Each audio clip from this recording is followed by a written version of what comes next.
सभी को जय श्री कृष्णा। पुरुषोत्तम मास महात्म कथा अध्याय 18। 17 अध्याय में ब्राह्मण पुत्र शुकदेव का जल में डूबकर मरना और उनकी पत्नी और ब्राह्मण सुदेव का विरह करना हमने सुना। आज है 18 अध्याय। इसमें धनु नामक मुनि की कथा सुनेंगे। बोलिए गोपाल कृष्ण भगवान की जय। पुरुषोत्तम मास महात्म कथा की जय। पुरुषोत्तम मास की जय। देवर्षि नारद बोले, हे तपोनिधे, उसके बाद साक्षात भगवान वाल्मीकि मुनि ने राजा धृष्टद्युम्न को क्या कहा, सो आप कहिए। श्री नारायण बोले, वह राजश्री धृष्टद्युम्न अपने पूर्व जन्म का वृतांत सुनकर आश्चर्य करता हुआ मुनि श्रेष्ठ वाल्मीकि मुनि से पूछता है। धृष्टद्युम्न बोला, हे ब्राह्मण, आपके नवीन नवीन सुंदर अमृत के समान वचनों को बारंबार पान कर भी मैं तृप्त नहीं हुआ, इसलिए पुनः उसके बाद का वृतांत कहिए। वाल्मीकि मुनि बोले, हे जगतपते, इस प्रकार उस ब्राह्मण के विलाप करते समय गर्जना से दशों दिशाओं को गुंजित करता हुआ असमय में होने वाला मेघ आया, पर्वतों को कपाने के समान तीक्ष्ण स्पर्शों वाली वायु बहने लगी और बिजली चमकती हुई अपनी आवाज से 10 दिशाओं को पूर्ण करती हुई इस तरह 1 मास तक वृष्टि हुई, जिस जल से पृथ्वी भर गई, परंतु पुत्र शोक रूप अग्नि के ताप से संतप्त वह ब्राह्मण कुछ भी नहीं जान सका। न तो जल पान किया, न भोजन ही किया, केवल हे पुत्र इस प्रकार कहकर विलाप करते हुए ब्राह्मण का उस समय जो मास व्यतीत हुआ वह श्री कृष्णचंद्र का प्रिय पुरुषोत्तम मास था। सो न जानते हुए उस ब्राह्मण को पुरुषोत्तम मास का सेवन हो गया। उस पुरुषोत्तम मास के सेवन से अत्यंत प्रसन्न नूतन मेघ के समान श्याम वर्ण वनमाला से भूषित श्री हरि भगवान स्वयं प्रकट हुए। जगत के नाथ हरि भगवान के प्रकट होने पर मेघ समूह गायब हो गया।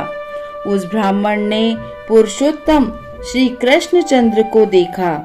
दर्शन होने के साथ ही गोद में लिए हुए पुत्र के शरीर को जमीन पर रखकर स्त्री सहित ब्राह्मण श्री कृष्ण भगवान को दंडवत नमस्कार करता हुआ हाथ जोड़कर श्री कृष्ण भगवान के सामने खड़ा होकर श्री कृष्ण भगवान ही हमारे रक्षक हो ऐसा विचार करता हुआ भगवान भी पुरुषोत्तम की सेवा से प्रसन्न हो अमृत की वृष्टि करने वाली अत्यंत मधुर वाणी से बोले, सुदेव तुम धन्य हो।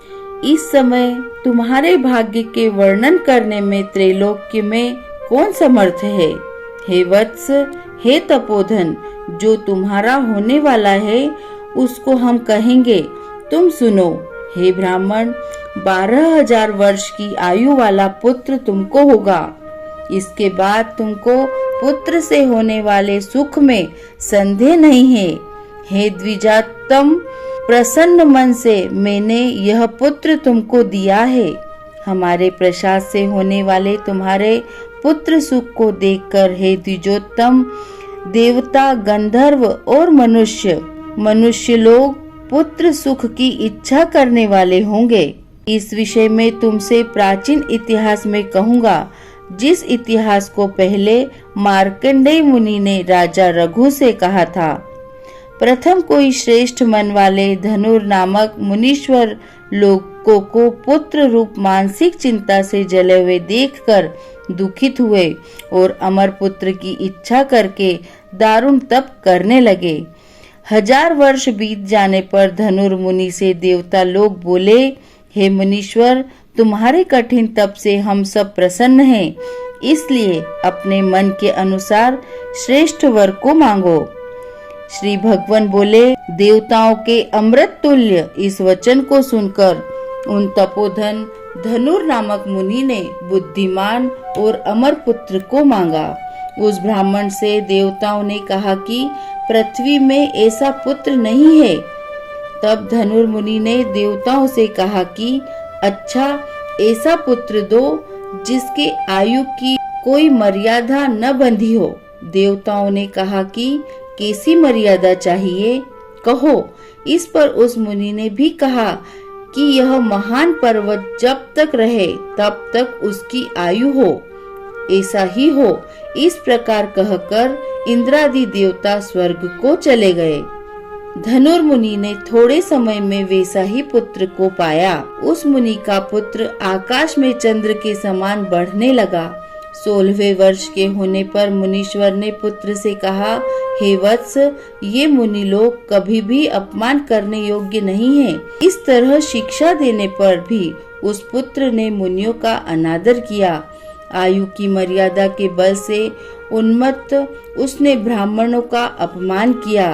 किसी समय परम क्रोधी महिष नामक मुनि ने विधि से शुभ फल देने वाले शालग्राम शिला का पूजन किया।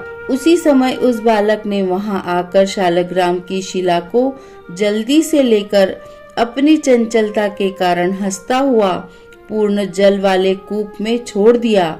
क्रोध से युक्त दूसरे काल रुद्र के समान महिष मुनि ने उस धनुर्मुनि के पुत्र को शाप दिया कि यह अभी ही मर जाए, परंतु उसे मृत हुए न देखकर मन में मृत्यु के कारण का ध्यान किया।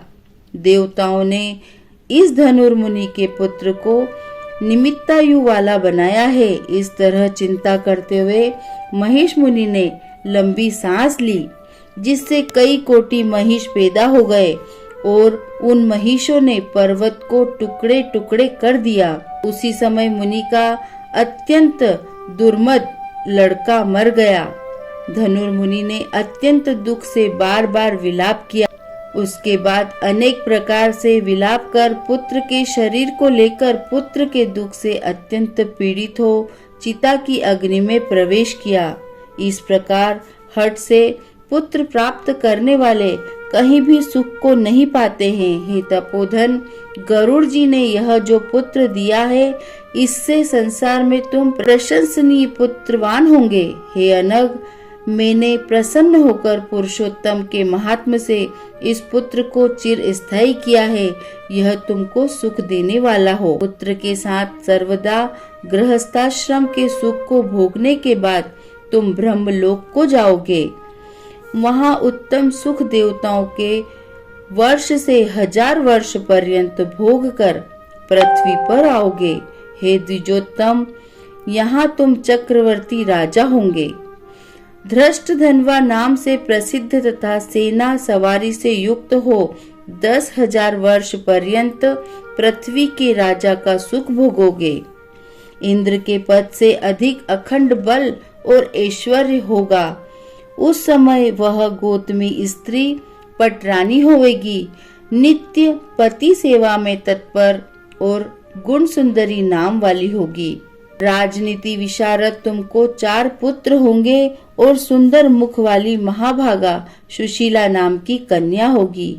हे महाभाग, सुरों और असुरों को दुर्लभ संसार के सुखों को भोग कर तुम संसार रूपी समुद्र के पार करने वाले विष्णु भगवान को जब भूल जाओगे, तब हे विप्र, उस समय वन में यह तुम्हारा पुत्र शुक पक्षी होकर वट वृक्ष के ऊपर बैठकर वैराग्य पैदा करने वाले श्लोक को बार बार पढ़ता हुआ तुमको इस प्रकार बोध कराएगा। पक्षी के वचन को सुनकर दुखित मन होकर घर जाओगे।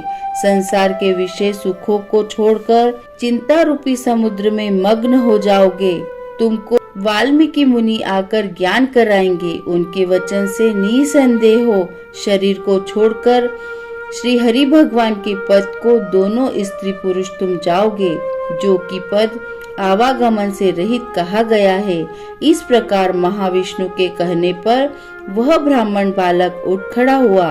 वे दोनों स्त्री पुरुष ब्राह्मण पुत्र को उठा हुआ देखकर अत्यंत आनंदित हो गए। सब देवता लोग भी संतुष्ट होकर पुष्पों की वर्षा करने लगे। सुखदेव ने भी श्री हरि को और माता पिता को प्रणाम किया। उस ब्राह्मण को पुत्र के साथ देखकर गरुड़ जी भी अत्यंत प्रसन्न हुए। उस समय चकित होकर ब्राह्मण ने श्री हरि भगवान को नमस्कार किया और हाथ जोड़कर हृदय में होने वाले संदेह को दूर कर के लिए हर्ष के कारण गदगद वचन से जगदीश्वर से बोले, हे हरे, मैंने 4000 वर्ष पर्यंत लगातार अत्यंत दुष्कर तप किया। उस समय मेरे को आपने वहां आकर जो कठोर वचन कहे कि हे वत्स, हमने अच्छी तरह देखा है, इस समय तुमको निश्चय पुत्र नहीं है। हे हरे, उस वचन का उल्लंघन कर मेरे मृत पुत्र को जीवित करने का क्या कारण है, सो कहिए। इति श्री पुराणे पुरुषोत्तम मास महात्म्ये अष्टादशो अध्यायः। बोलिए पुरुषोत्तम मास की जय, विष्णु भगवान की जय। आपको पुरुषोत्तम मास महात्म कथा का अध्याय सुनकर कैसा लगा, अपने कमेंट के द्वारा हमें अवश्य ही बताएं। यह कथा पसंद आने पर लाइक और शेयर जरूर करें। ऐसी ही धार्मिक और प्रेरक कहानी सुनने के लिए हमारे चैनल संस्कार कथा चित्रण को सब्सक्राइब कर लें, ताकि हमारा अगला वीडियो आप तक पहुंच सके।